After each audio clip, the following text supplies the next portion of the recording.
ক্ষমতাচ্যুত সাবেক প্রধানমন্ত্রী শেখ হাসিনার মেয়ে সালমা ওয়াজেদ পুতুলের কানাডায় নাগরিকত্বের প্রমাণ পেয়েছে দুর্নীতি দমন কমিশন। এছাড়াও বিশ্ব স্বাস্থ্য সংস্থার দক্ষিণ পূর্ব এশিয়া বিষয়ক আঞ্চলিক পরিচালকের পদ পেতে রাষ্ট্রীয় সম্পদের অপব্যবহার এবং নিয়ম বহির্ভূত কার্যকলাপের আশ্রয় নেওয়া হয়েছিল বলেও জানিয়েছে দুদক। কালার এক্সপার্ট, জর্জ স্যাপ এবং মাইল্ড অন হ্যান্ডস টেকনোলজি সমৃদ্ধ অরিক্স ক্রিস্টাল ওয়াশ আপনার লন্ড্রি এক্সপার্ট।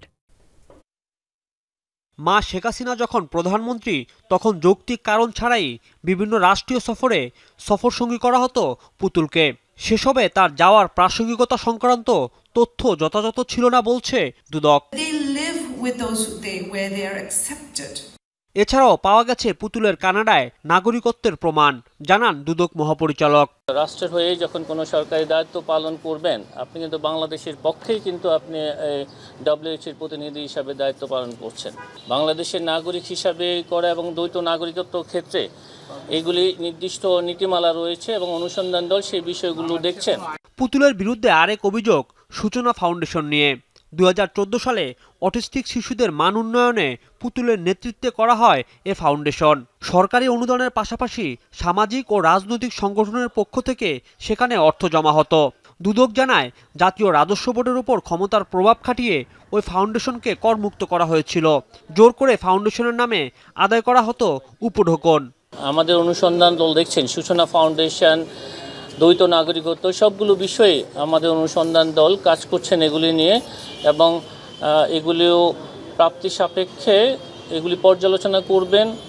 সেগুলির সাথে তার নিয়োগ, তার অর্থ আত্মসাৎ কিংবা কর ফাঁকির সবগুলো বিষয়েই অনুসন্ধান দল বিবেচনা করবে। আরেক অভিযোগ স্বাস্থ্য মন্ত্রণালয়ের অটিস্টিক সেলকে ব্যবহার করে প্রকল্পের নামে 450 কোটি টাকার লুটপাট।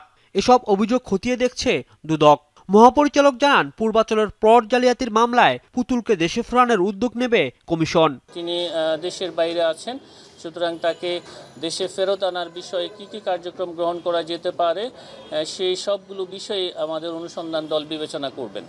রোববার সাবেক ধর্মমন্ত্রী ফরিদুল হক খান ও তার স্ত্রীর বিরুদ্ধে 4 কোটি টাকার অবৈধ সম্পদ ও 52 কোটি টাকার সন্দেহজনক লেনদেনের অভিযোগে মামলা করেছে দুদক। কোনো গ্রহণযোগ্য আয়ের উৎস তিনি দেখাতে পারেননি।